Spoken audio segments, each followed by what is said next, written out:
नमस्कार साथियों, आप सबका पुनः स्वागत है श्रद्धा एस्ट्रो ज्योतिष में। आज हम लोग प्रसिद्ध जन्म कुंडलियों में चर्चा करने वाले हैं। बहुत ही प्रसिद्ध, जिन्होंने एक नई नीति दी लोगों को, एक नया समाज शास्त्र, ये दर्शन शास्त्र में एक नया ही दर्शन दिया और समाज में क्रांतिकारी बदलाव के लिए जाने जाते हैं, कार्ल मार्क्स, और जिन्हें साम्यवाद विचारधारा का जनक भी माना जाता है, जो समाजवाद से एक अलग प्रकार की विचारधारा रही। तो क्या ऐसी चीजें हैं जो इन्हें विशेष बनाती हैं? कुंडली में क्या चीज ऐसी है जो हम देख सकते हैं? तो आइए शुरुआत करते हैं कार्ल मार्क्स कुंडली। तो आप जानते हैं, जब भी हम कुंडली देखेंगे किसी के लिए भी, तो हम सबसे पहले लग्न, लग्नेश, चंद्र, चंद्रेश पर सबसे पहले चर्चा करते हैं। आपके सामने कोई भी कुंडली आती है तो हम ये देखते हैं कि भाई लग्न क्या है, लग्नेश कहां बैठे हैं, चंद्र, चंद्रेश, चंद्रमा का डिपॉजिटर का कैसा है, चंद्रमा की स्थिति कैसी है। तो सबसे पहले हम लग्न पर नजर डालते हैं। कुंभ लग्न, कुंभ लग्न जो ज़ोडिएक का लाभ स्थान भी माना जाता है, जिसे ज़ोडिएक भाव चक्र का इच्छा पूर्ति भाव भी माना जाता है। और कुंभ जो है वो आप जानते हैं श्रम और रोजगार मंत्रालय का जो शनि का स्वरूप है वो कुंभ रिप्रेजेंट करता है। दो अलग अलग स्वरूप हम शनि के कह सकते हैं, एक मकर और एक कुंभ। तो मकर में तो थोड़ा सा एग्रेशन दिखाई देता है, क्योंकि वो मंगल की फेवरेट राशि है। ये अपने को पता है कि मकर का आगे का स्ट्रक्चर दिखने में ऐसा लगता है जैसे एरीज, और पीछे का स्ट्रक्चर दिखने में ऐसा लगता है जैसे क्रोकोडाइल। और जो कुंभ राशि है, जिसको घड़ा कहा जाता है, हर प्रकार, हर सोच, हर विचारधारा से जो लाभ निकालने की प्रवृत्ति है वो कुंभ लग्न जानते हैं। तो समाज में जो इमेज बनती है वो लग्न से, और हम खुद एग्जीक्यूट करते हैं चंद्रमा से। ठीक हो गया? तो कैसी इमेज इनको प्राप्त होगी? कुंभ लग्न। और जैसे मैंने बताया, कुंभ हर व्यक्ति से लाभ निकालना जानता है, और बिना किसी बड़े विवाद को उत्पन्न किए बिना, माने अगर उसको लगता है कि यहां लाभ कठिन होगा, तो वो अपना स्वयं का स्थान छोड़ सकता है, लेकिन अनावश्यक युद्ध करना कुंभ पसंद नहीं करता है, बजाय कि मकर के। तो ये अंतर अपने को ध्यान रखना है। तो ये जो प्रजातांत्रिक, जो हम डेमोक्रेटिक सिस्टम का राजा मानते हैं, शनि को मानते हैं, तो ये जो मूल विचारधारा है ये ज्यादा फिट बैठती है डेमोक्रेटिक सिस्टम में 10 या 11 नंबर। ठीक हो गया? तो कार्ल मार्क्स को जो लग्न मिला वो प्रजातंत्र के राजा शनि का ही लग्न मिला। और जो साम्यवाद विचारधारा, मूल विचारधारा शुरू की, हालांकि आप जानते हैं उसमें बाद में कई बदलाव बाद के लोगों ने किए, लेकिन जो मूल विचारधारा रही उसमें यही मुख्य विषय रहा कि जो एक सेवा है, सेवक कह लें, सर्वेंट है, लेबर को ज्यादा बल दिया जाए। और कहीं ना कहीं वो कुंभ का मूल विषय, जैसे मैंने बोला, श्रम और रोजगार मंत्रालय वाली जो इमेज है, शनि की जो छवि है, वो 11 नंबर में दिखाई देती है। तो आपने जो भी कार्ल मार्क्स के विषय में सुना होगा या साम्यवाद के विषय में पढ़ा होगा, उसमें शनि जो एक सर्विस को, सेवा भाव को, सेवक को रिप्रेजेंट करते हैं, उसका बल ज्यादा माना गया। ठीक हो गया? हालांकि इसमें हम, इस चार्ट में आप खुद अनुभव करेंगे कि बेशक से साम्यवाद पूंजीवाद से एकदम अलग विचारधारा रही, लेकिन कार्ल मार्क्स को भी एक प्रकार से अप्रत्यक्ष रूप से समर्थन प्राप्त था सूर्य, माने सूर्य को हम क्या बोलते हैं? राजा। ठीक हो गया? तो और इनके कार्ल मार्क्स का जहां विवाह हुआ, वो स्वयं भी बहुत संपन्न परिवार से थे। सूर्य का माने एक प्रकार से जो चली आ रही व्यवस्थाएं हैं, जो डायनेस्टी से अपने को प्राप्त हुआ है, राजतंत्र की बात ज्यादा होती है, तो वो बल इनके पास रहा। लेकिन एक विचित्र चीज आप देखेंगे इनके तीसरे भाव में, जहां सूर्य ग्रहण उच्च के सूर्य को प्रभावित कर रहा है। ठीक हो गया, यानी इनके अपने बल में कोई कमी नहीं, सूर्य एग्जॉल्टेड है, लेकिन उसको ग्रहण का सामना भी करना पड़ रहा है। माने इनका जो आदेशात्मक मुद्रा रही, ये जो बात कह रहे हैं बड़े विश्वास के साथ कह रहे हैं, लेकिन वो सूर्य लेखनी भाव में बैठकर ग्रहण प्रभाव से भी ग्रसित है, तो वो चीज भी अपने को यहां ध्यान रखनी है। तो लग्न समझ में आया। कुंभ लग्न जो प्रजातांत्रिक बात का घ्रोतक माना जाता है, वो लग्न काल मास को प्राप्त हुआ। ठीक हो गया, और शनि महाराज यहीं बैठे हैं, माने लग्न लग्नेश। फिर बात करते हैं चंद्र चंद्रेश।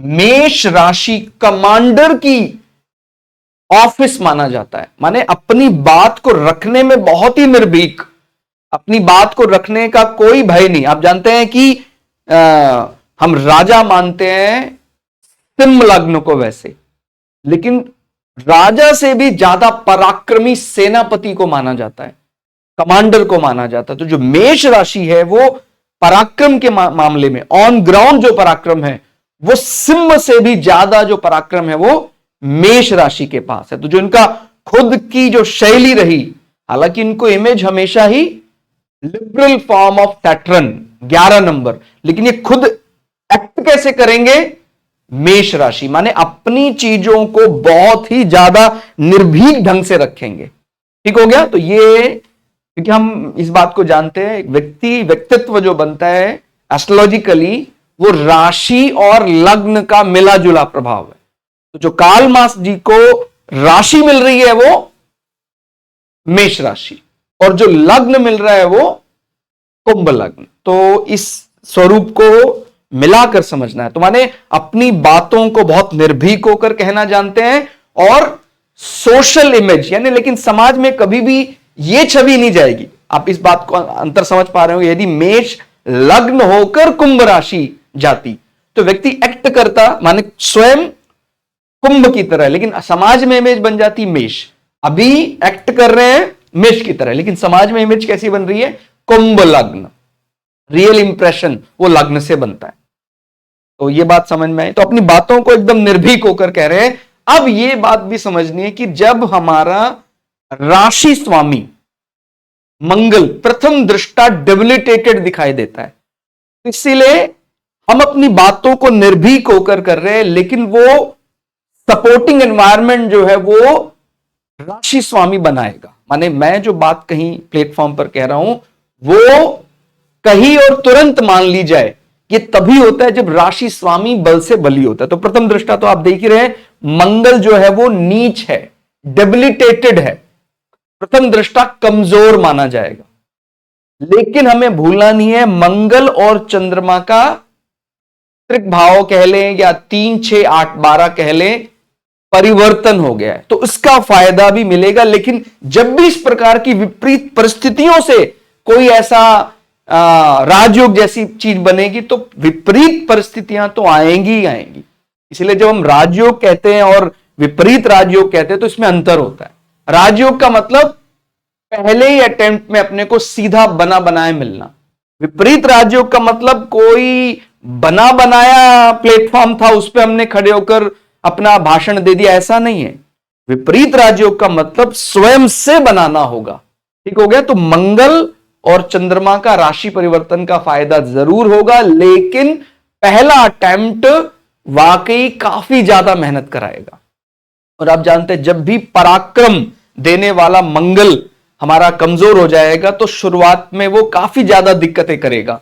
माने जन्म स्थान जहां रहा काल मास जी का, जल्दी ही उस स्थान को छोड़ना पड़ा, फिर वो कई अलग अलग देशों में माइग्रेट होना पड़ा, अलग अलग समय व्यतीत करना पड़ा। ठीक हो गया, तो ये बात भी ध्यान रखनी है। उसका एक कारण आप ये भी कह सकते हैं, जो चंद्रमा है वो 30 में हम कभी देखते हैं 3, 6 माने 3, 9, 12 ये संबंध अगर बनता है। 3 यानी छोटी छोटी यात्राएं, 9 यानी लॉन्ग जर्नी, 12वां भाव 12th हाउस यानी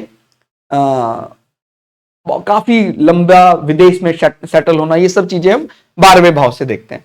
तो देखिए फ्रीक्वेंटली काफी यूरोप के अलग अलग देशों में जाना पड़ा, तीसरा भाव, और हम ये भी कहते हैं यदि लग्नेश चंद्रमा, चंद्रमा यानी हमारा मन, यदि कहीं राहु केतु एक्सिस, राहु को फॉरेनर माना जाता है, तो हमें बार बार अपने मूल स्थान से दूसरी संस्कृति के बीच में जाकर रहना पड़ सकता है। ठीक हो गया।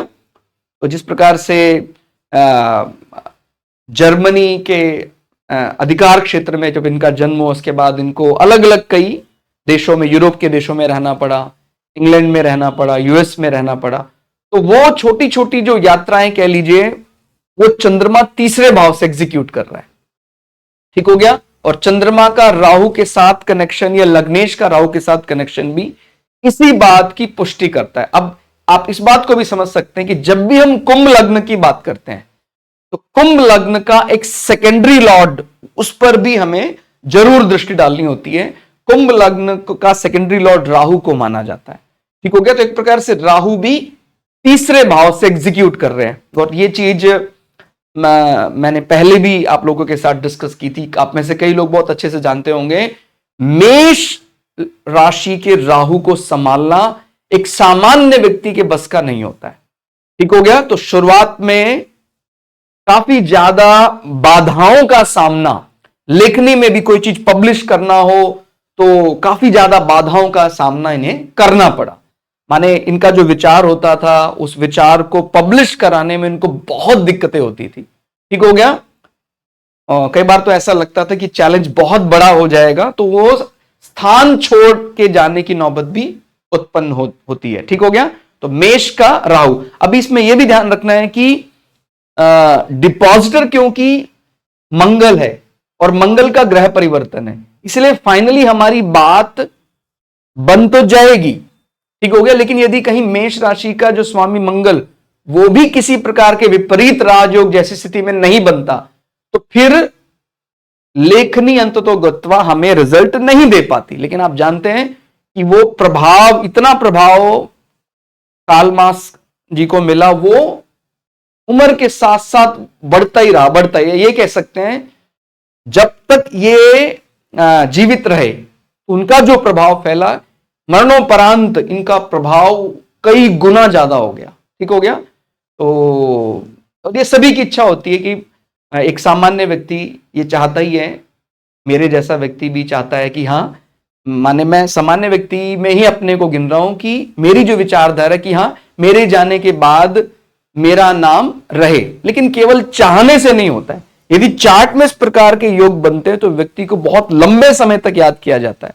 तो जैसे मैंने बताया कि जो परिवर्तन से जब राशि का स्वामी बली होता है, तो वो विपरीत परिस्थितियां लाएगा, लेकिन उसके बाद वो राजयोग ट्रिगर करेगा। और सूर्य निश्चित रूप से एग्जॉल्टेड है, उच्च का है, तो उसका बल भी अपने को प्राप्त होगा। तो अब लग्न लग्नेश चंद्र चंद्रेश की स्थिति अपने को समझ में आई। कुंभ लग्न और मेष राशि का ये टिपिकल कॉम्बिनेशन माना जा सकता है। यानी एक तरफ तो हमारी इमेज कह रही है लिबरल फॉर्म ऑफ सैटर्न, प्रजातंत्र, लेकिन हम अपनी बात को जब रखना है किसी के सामने एकदम निर्भीक होकर, माने हम अपनी बात को बहुत ही इस प्रकार से नहीं, हम बहुत अच्छी तरह से अपनी बात रख रहे हैं। ठीक हो गया। कमांडर इन चीफ मंगल राशि का स्वामी जब होता है, तो बहुत ही ज्यादा एक्सप्रेसिव, विस्फोटक शब्दों का इस्तेमाल कर भी हम अपनी बात को इस प्रकार से रखेंगे कि हमारा जो विचारधारा है, साम्यवाद विचारधारा, उसको लोग सुने, सराहें। ठीक हो गया। फिर आता है लग्न और सूर्य के बल के कारण श्री काल मास का व्यक्तित्व प्रभावशाली रहा। ठीक हो गया। तो जैसे मैंने बोला, बड़ा टिपिकल कॉम्बिनेशन बनता है। ये बहुत ही देर आपने देखा है कि उच्च के सूर्य को ग्रहण का दोष भी मिल रहा है। तो इस कारण से जो राजतंत्र के लोग होते थे, वो कुछ समय के बाद अपने लिए काल मास की विचारधारा से अपने को संकट में महसूस करने लग जाते थे। ठीक हो गया। क्योंकि जो पूंजीवाद विचारधारा उस समय पर फल फूल रही थी, उस पर एक बहुत बड़ा प्रहार काल मास की विचारधारा या साम्यवाद विचारधारा में रहा।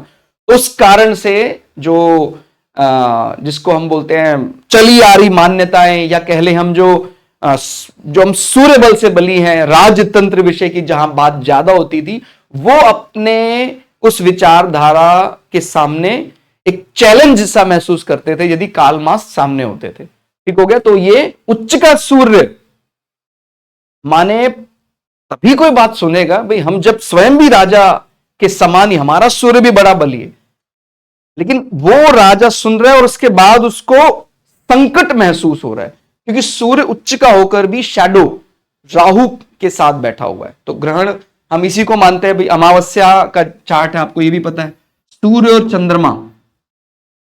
ठीक हो गया।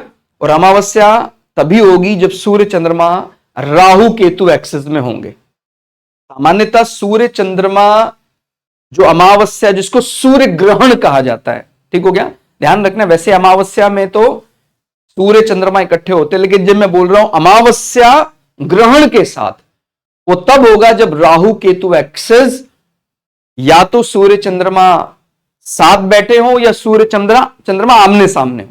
सूर्य चंद्रमा जब आमने सामने होंगे राहु केतु एक्सिस में, तो वो चंद्र ग्रहण पूर्णिमा, और जब सूर्य और चंद्रमा एक ही राशि में होंगे अमावस्या सूर्य ग्रहण। ठीक हो गया। तो ये आप देख सकते हैं। अब इसको भी अपने को समझना है कि कई दफा कई लोग कहते हैं ना भाई, अमावस्या सूर्य ग्रहण का चार्ट कुछ विषयों के लिए खराब माना जा सकता है, लेकिन हमें यह बात नहीं भूलनी है कि इतना चैलेंज झेलने के बाद भी अपनी विचारधारा को रखा और विश्व में बहुत नाम इनका, कार्ल मार्क्स जी का विश्व में, ये तो कहने की कोई बात ही नहीं कि नाम विश्व में, पूरे विश्व में इनका हो गया। तो ये बात ध्यान रखनी है कि ये जो अमावस्या का चार्ट, उसमें भी सूर्य ग्रहण का जब चार्ट होता है तो व्यक्ति किसी अलग प्रकार से अपने विषय को रख सकता है, मन थोड़ा सा अवसाद में भी जा सकता है कि हाँ, मैं अपने हमारी जो मूल विचारधारा है उसको एक्सेप्ट नहीं कर रहे हैं, तो अलग विचारधारा जब रखते हैं तो हमें एंजाइटी का भी सामना करना पड़ सकता है। लेकिन उसके बाद भी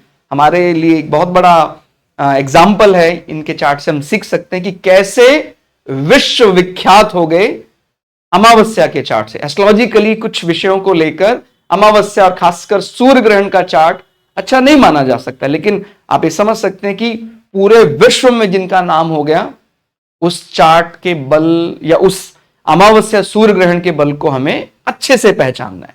ठीक हो गया। इसके बाद आती है प्रजातांत्रिक समाजवाद को बढ़ावा देने वाले शनि महाराज बली होकर अपनी मूल त्रिकोण राशि में स्थित है। ठीक हो गया।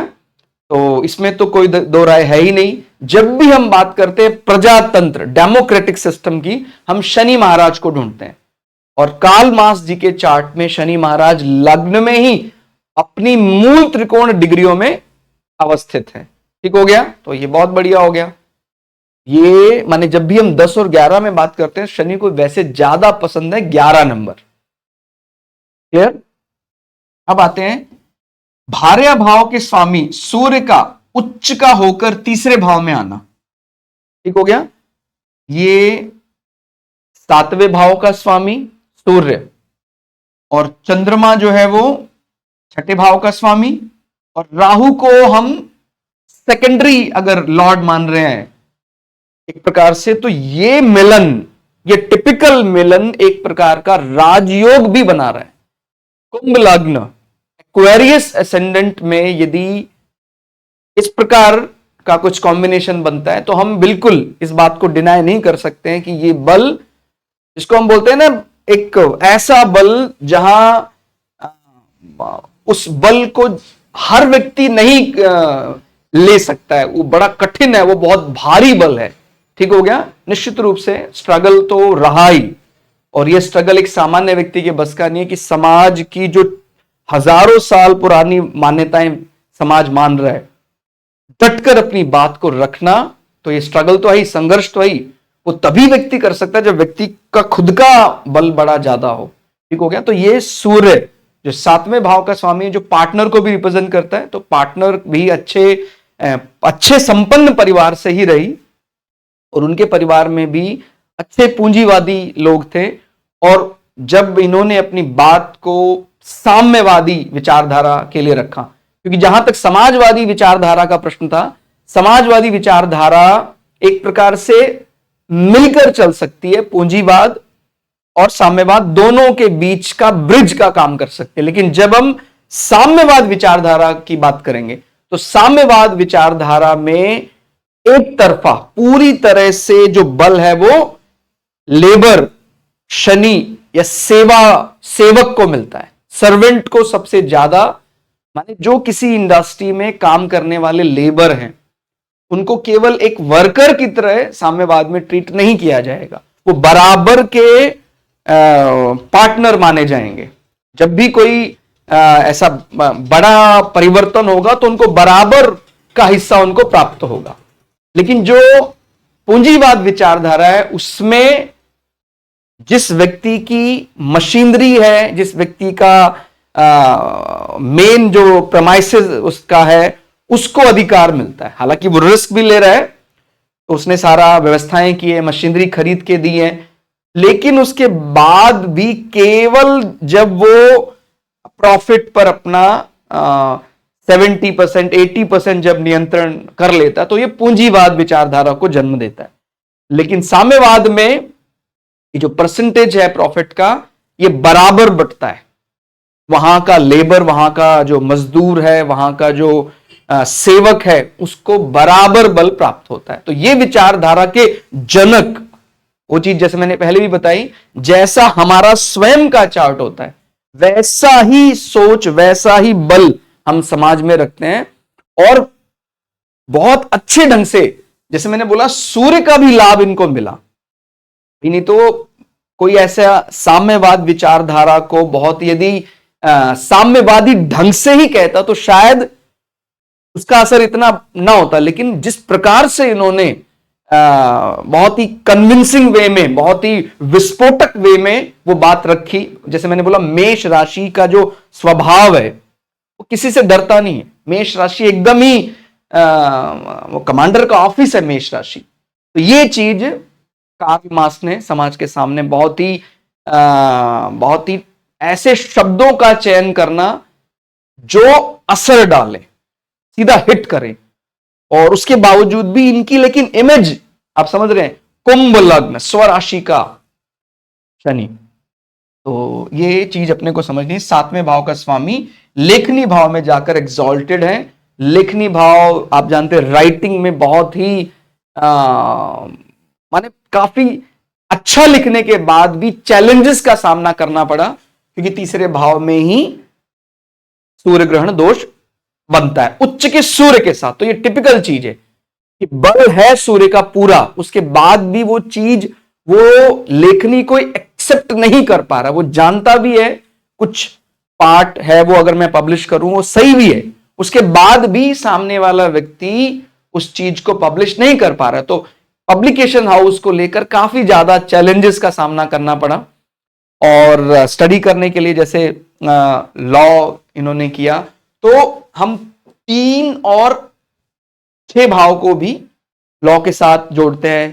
6ठा भाव आप जानते हैं रोग रिपु ऋण, इस प्रकार माना जाता है। तो राशि स्वामी एक प्रकार से रिपु भाव से एग्जीक्यूट कर रहे हैं।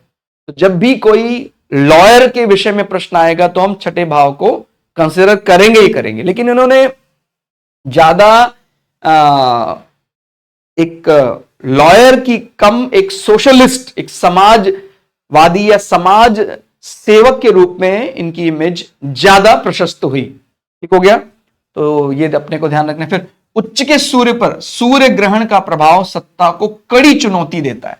ठीक हो गया। इस प्रकार का चार्ट आप भी कभी देखें कि भाई ग्रहण है और उच्च के सूर्य का है, तो फिर आपको यह विषय समझना होगा कि वो सामने वाली सत्ता के लिए एक बहुत बड़ी चुनौती उत्पन्न करेंगे। जो एक चली आ रही मान्यताएं हैं उसको एक बहुत बड़ा चैलेंज फेस करना होगा। ठीक है। लेखनी भाव में सूर्य चंद्र राहु का विचित्र मिलान है। ठीक हो गया। आप जानते हैं तीसरा भाव हमारी राइटिंग, हमारा फॉर्मल कम्युनिकेशन, हमारी फ्रीक्वेंट यात्राएं, हमारा पराक्रम। तो पराक्रमी होने के बाद भी चैलेंजेस लगातार मिलते रहे, क्योंकि आप जानते हैं राहु जो है वो दोनों का एस्ट्रोलॉजिकली एनिमी माना जाता है। सूर्य का भी एनिमी है, चंद्रमा का भी एनिमी है। बल होने के बाद भी वो लगातार सूर्य और चंद्रमा को प्रभावित करता रहा। सूर्य एक प्रकार से हमारी आत्मा का कारक होता है, चंद्रमा हमारे मन को प्रभाव में लेता है, और सूर्य जैसे मैंने बताया यहां सप्तमेश होकर शैडो प्लैनेट राहु के प्रभाव में है, और चंद्रमा जैसे मैंने बताया छठे भाव का स्वामी होकर राहु के प्रभाव में है। तो इस विषय को भी समझना है कि हमारा जो कंपटीशन ओवरकम करना है वो हमने बहुत माना, फ्रिक्शन बहुत ज्यादा होने के बाद भी कई बार हमें स्थान परिवर्तन करना पड़ता रहा। ठीक हो गया, क्योंकि राहु चंद्रमा को ग्रहण लगाता है, ये हम जानते हैं। ठीक हो गया, तो ये चीज चंद्रमा राहु समझ लें या सूर्य राहु समझ लें, इकट्ठा दिखाई देता है। ऑफिस भाव और वाणी भाव का स्वामी होकर मंगल का शत्रु भाव में बैठना। ठीक हो गया, अभी हमारा ऑफिस माना जाता है 10th हाउस। किस प्रकार का कार्य कोई व्यक्ति करेगा वो हम दशम भाव से जानते हैं। वैसे इनके कार्य करने के बारे में यदि आपने पढ़ा हो तो इनका कार्य, क्योंकि वो जो ये लेखनी लिखते थे वो सामान्यतः व्यक्तियों को कम ही हजम होती थी या समझ में नहीं आती थी, या जो चली आ रही मान्यताएं उसके प्रति यदि एक कुठाराघात होता था तो व्यक्ति उसको सहज में स्वीकार नहीं कर पाता था। तो कई बार वो किसी और के नाम से भी पब्लिश कराने का प्रयास किया गया, या कई बार ऐसा भी हुआ वो पब्लिश कई नामों से, अलग अलग नामों से पब्लिश हुई। ठीक हो गया, तो 8वां राशि पराक्रमी बहुत है लेकिन गुप्त पराक्रम। ठीक हो गया, तो अपनी बात को गुप्त तरीके से, गुप्त पराक्रम से आगे रखना। ठीक हो गया, और प्रिय मित्रों का इनको संख्या में हालांकि बहुत ज्यादा तो नहीं, लेकिन फिर भी प्रिय मित्रों का साथ इनको मिला। इनके रूटीन इनकम को लेकर प्रिय मित्र इनके साथ हमेशा रहते थे। आप इनकी जीवनी पढ़ेंगे तब आपको समझ में आएगा कि कुछ बेस्ट फ्रेंड इनके जीवन में ऐसे रहे कि हमेशा जब भी इनको रूटीन इनकम में दिक्कत आई उन्होंने हमेशा इनका साथ दिया। वो देखते हैं हम 11th हाउस से, रूटीन इनकम में बाधा आ रही है क्या, कभी भी 11th हाउस हमारा बली है तो हमारे प्रिय मित्र हमारा बहुत बढ़िया सहयोग करते हैं। बेस्ट फ्रेंड्स, 11th हाउस को बेस्ट फ्रेंड्स का हाउस भी माना जाता है। तो जैसे मैंने बताया ऑफिस भाव और वाणी भाव का स्वामी होकर मंगल का शत्रु भाव में बैठना। ठीक हो गया, तो ये इस प्रकार जब यहां बैठ रहे हैं तो अब इस बात को आप समझ रहे हैं कि मंगल जो है यहां बैठकर 12वें भाव पर भी दृष्टि जमा रहे हैं, और 1 2 3 4 वो हमारा ड्यूटी भाव या हमारा जिसको धर्म भाव माना जाता है वहां पर भी दृष्टि जमा रहे हैं, और वो 8वीं दृष्टि से लग्न पर भी दृष्टि जमा रहे हैं। ठीक हो गया, तो मंगल राशि स्वामी भी हैं, ऑफिस के स्वामी हैं, लेखनी कला के स्वामी, और कहां से एग्जीक्यूट कर रहे हैं, जिसको हम शत्रु भाव बोलते हैं। ठीक हो गया, तो हमारी लेखनी में कहीं ना कहीं सामने वाले के लिए एक सीक्रेट मैसेज होता था, और वो सामने वाला अपने को, क्योंकि उस समय जब ये साम्यवाद विचारधारा एक नई विचारधारा थी, तो सामने वाला अपने आप को शत्रु मानने लग जाता था एक नई विचारधारा के सामने। क्योंकि जहां पूंजीवाद या समाजवाद जैसी विचारधारा पहले से मौजूद और एक नई विचारधारा, एकदम अलग विचारधारा आ जाए, तो निश्चित रूप से नए व्यक्ति के लिए इस विचारधारा को एक्सेप्ट कर पाना उस समय के हिसाब से कठिन रहा होगा।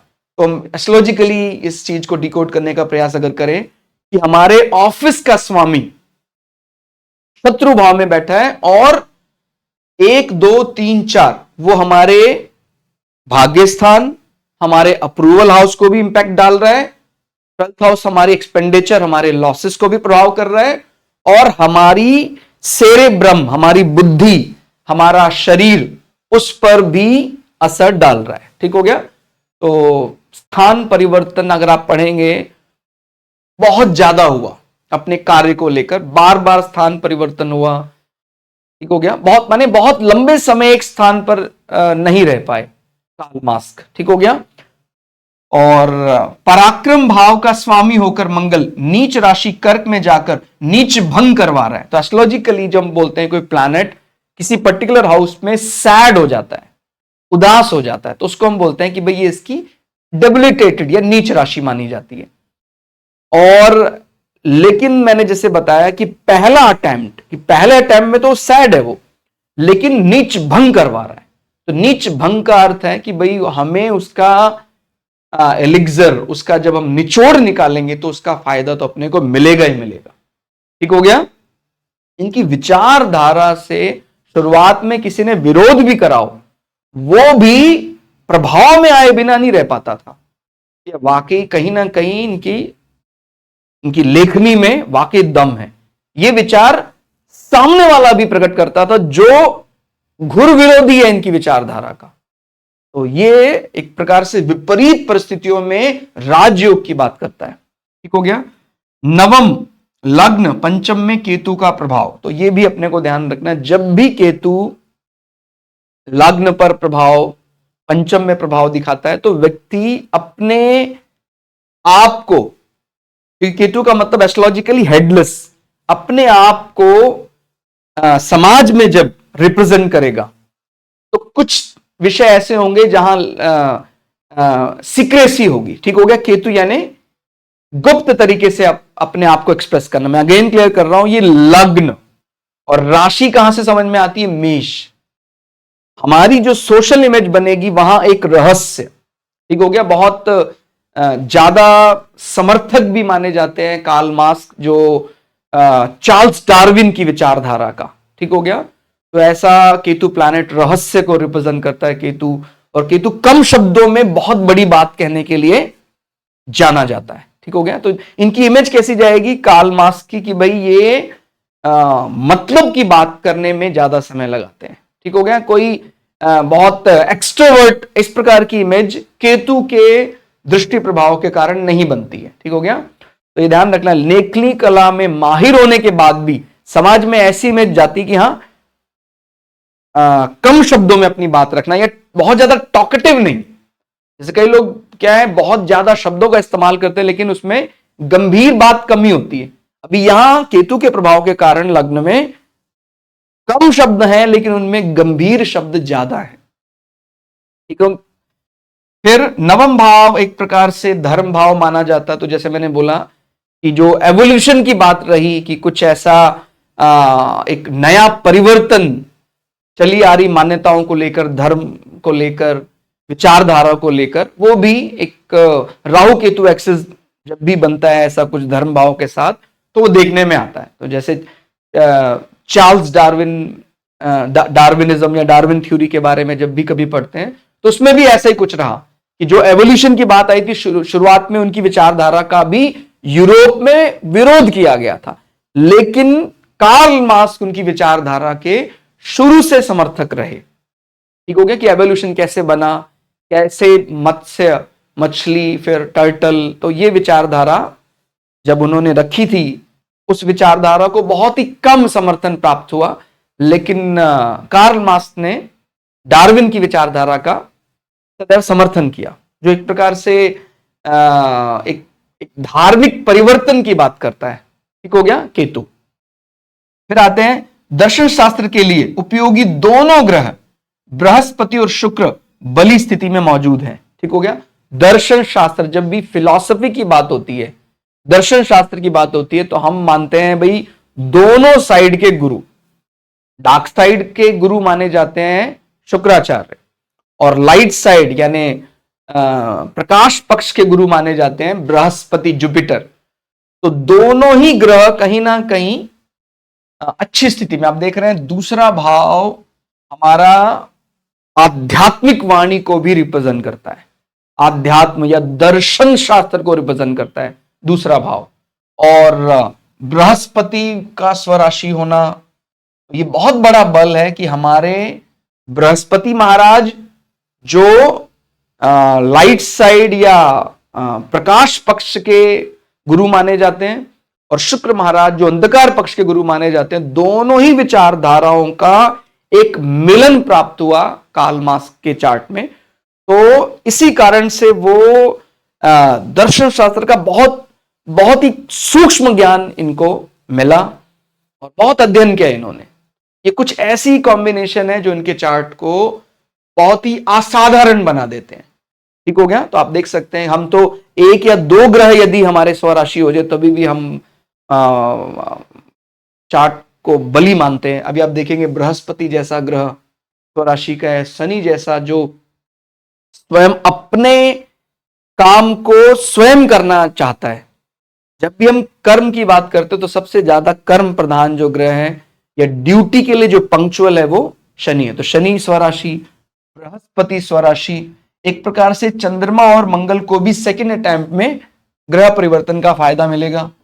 सूर्य उच्च का, शुक्र उच्च का, ये बहुत ही रेयर होता है। मतलब आप ये चीज हमने पहले पुरानी वीडियो में भी डिस्कस की थी कि आपका सूर्य भी उच्च का हो जाए और शुक्र भी आपका उच्च का हो जाए, तो उस बल से हमें कहीं ना कहीं हमारा जो हमारी जो आध्यात्मिक वाणी गला है, आप देख रहे हैं कविराज माना जाता है शुक्र महाराज को। तो हमारी जो आध्यात्मिक वाणी या हमारी इनफॉर्मल टॉक्स, अगर किसी कोई लंबे समय हमारे साथ इनफॉर्मल टॉक्स में जुड़ जाए तो व्यक्ति फिर उनके प्रभाव से कभी निकल नहीं पाएगा। ये दूसरे भाव का बल होता है। नो डाउट तीसरा भाव भी इनका बहुत बली है सूर्य उच्च के कारण, लेकिन उसको चैलेंजेस हमेशा राहु से मिलते रहेंगे। तो ये बात समझनी है कि हम अगर इनफॉर्मली जुड़ जाते हैं, माने इनके समय पर जो भी इनके मित्र बन गए। देखिए ऑफिस में जब कोई प्रेजेंटेशन दिया जाता है तो हम उसको तीसरे भाव से जोड़ते हैं, लेकिन कोई व्यक्ति हमारा नात रिश्तेदार, हमारे नेबर हमें जब जानने लग जाते हैं, उनके साथ हमारी बात सामान्यता इनफॉर्मल जब होती है तो हम उसको पारिवारिक संवाद शैली मानते हैं, वो दूसरे भाव का बल होता है। तो दूसरे भाव में यदि कोई व्यक्ति काल मास के संपर्क में आया तो फिर वो सदा के लिए प्रभाव में रहेगा। बहुत बली है, एग्जॉल्टेड उच्च का शुक्र कालमास जी के चार्ट में दूसरे भाव में बैठा है। ये हमारे गले को रिप्रेजेंट करता है, हमारी वाणी को रिप्रेजेंट करता है। कौन सा? Promising nature. ठीक हो गया। तीसरा भाव कोई प्रेजेंटेशन देना, हमारा लेखनी, हमारा पेपर वर्क बहुत स्ट्रांग होने के बाद भी लगातार चैलेंजेस का सामना थर्ड हाउस को करना पड़ेगा। तो हमने बता दिया मेष राशि का राहु कठिन होता है। हमारे मूल ग्रंथों में तो मेष राशि के राहु के बारे में इस प्रकार से लिखा जाता है कि महादेव रक्षा करते हैं तो संबंधित विषय को बचा पाते हैं। ठीक हो गया। यानी यदि इनके सहोदर की बात करेंगे, इनके नेबर्स की बात करेंगे, तो उनको भी कठिनाइयों का सामना करना पड़ सकता है, क्योंकि तीसरा भाव हमारे सहोदर, हमारे छोटे, हमारे पड़ोसी तीसरे भाव से देखे जाते हैं। ठीक हो गया। बाकी अगर दृष्टियों का अंदाजा लगाना चाहें तो बृहस्पति स्ट्रांग होल्ड करके सुपरवाइज कर रहा है। तो देखें आप 1 2 3 4 5, जैसे मैंने बोला जब भी वास्तव में आवश्यकता पड़ी कालमास जी के प्रिय मित्रों ने हमेशा इनका साथ दिया। बृहस्पति अपनी पंचम दृष्टि से लेखनी को भी बल प्रदान करते रहे। प्रिय मित्र आप पढ़ेंगे इनके बारे में, हालांकि उनका नाम कम ही जाना जाता है, फिर भी इनके बेस्ट फ्रेंड्स का बहुत ज्यादा सहयोग रहा। हर संकट से, हर फॉर्मल कम्युनिकेशन में कोई डिस्टरबेंस कभी भी बड़ी आई तो मित्रों ने बहुत साथ दिया। पांचवी दृष्टि, सातवीं दृष्टि फैमिली प्रेस्टीज पर है।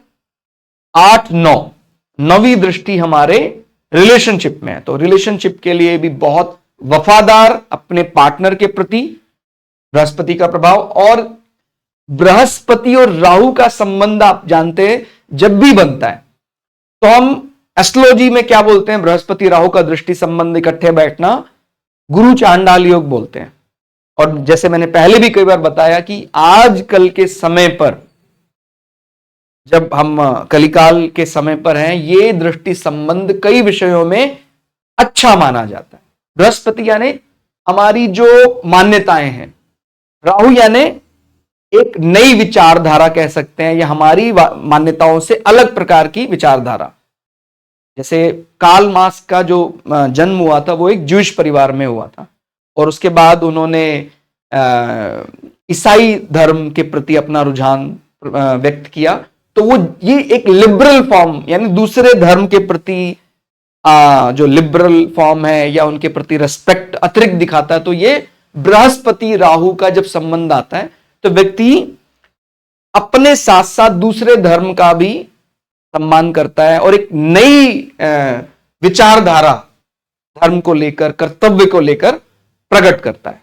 तो बृहस्पति राहु का दृष्टि संबंध ये विषय भी बताता है। तो ये चीज हम एस्ट्रोलॉजिकली इनके चार्ट से समझ सकते हैं। और भी हम जैसे मैंने बताया कि मंगल जो है, जो पराक्रम का घ्रोतक माना जाता है, तो जहां भी वो नजर डालेगा, अच्छा हो बुरा हो, वो उस पराक्रम को तो ट्रिगर करेगा ही करेगा। 1 2 3 4, तो जैसे नवम भाव हमारा धर्म, ड्यूटी, इस प्रकार की बात, तो यहां पर फिर से पराक्रम विषय बढ़ाता है। और मंगल 12वें भाव में भी, 12वां भाव यानी जब भी फॉरेन अफेयर्स की बात होगी, वहां पर भी कहीं ना कहीं कमांडर का दखल है, यानी कुछ ऐसी विचारधारा जहां पर पराक्रम के कारण स्थान बदला जा रहा है। ठीक हो गया भाई, हमने कुछ लेखनी में ऐसा लिख दिया जो वीर रस को बढ़ा रहा था या चैलेंजेस सामने आ गए। हालांकि लेखनी में जो इन्होंने विषय रखा वो हमेशा ही साम्यवाद रखा, लेकिन उस विषय के कारण सामने वाला एक चैलेंज महसूस करने लगा, तो ये सब भी मंगल के कारण। ठीक हो गया। और आप ये भी समझते हैं कि जब भी कभी लग्न में बलि होकर ग्रह बैठता है तो वो शत्रुहंता माना जाता है। ठीक हो गया, क्योंकि ये देख रहे हैं आप, 6ठे भाव से 8वां भाव है, तो शत्रु के नाश के लिए हम देखते हैं लग्न कितना बली है, क्योंकि वो 6ठे से 8वां होता है। तो शनि तो लग्नेश होकर बली एकदम बैठे हुए हैं, तो सामने वाला इनकी विचारधारा, जैसे मैंने बताया, चाहे कितना ही फ्रिक्शन क्रिएट करता हो, लेकिन वो इनके प्रभाव में आए बिना रह नहीं पाता था। बहुत नाम कार्ल मार्क्स जी की विचारधारा ने कमाया।